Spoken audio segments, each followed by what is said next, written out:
dripping wet without gravity and you wring it out, what's going to happen? What will happen to a wrung out cloth? So, and I had to use equipment that was here on board the space station. We may have the coolest washcloths ever here on the space station. I'm going to show you. Here's one of our washcloths. And it's compacted. It's put down into this little tiny hockey puck so that it saves space. But when you open up a hockey puck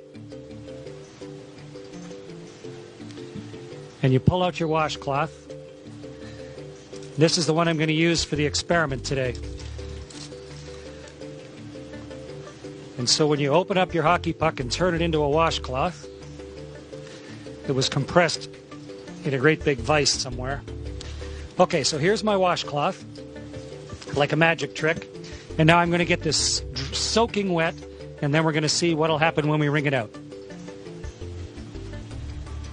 Meredith and Kendra suggested that I dip this in a bag, but bags don't hold water in space, so instead I filled a water bag. This has drinking water in it.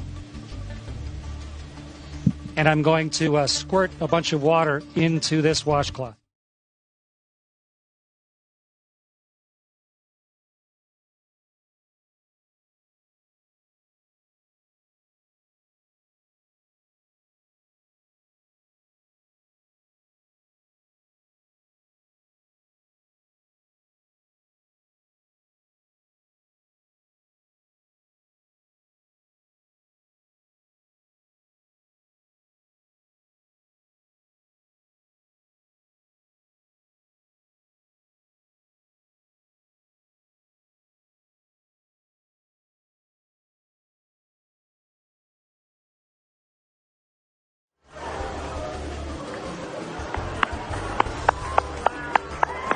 It's becoming a tube of water.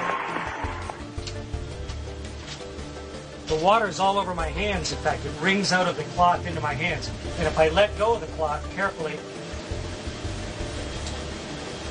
the water sort of has it stick to my hand. Okay, so the experiment worked beautifully. And the answer to the question is the water squeezes out of the cloth, and then because of the surface tension of the water, it actually runs along the surface of the cloth and then up into my hand, almost like you had Jello on your hands or gel on your hand, and it'll just stay there. Wonderful moisturizer on my hands. And the cloth doesn't really unravel itself. It just stays there floating like a dog's chew toy, soaking wet. Great experiment, worked perfectly. Meredith and Kendra, congratulations. Great idea.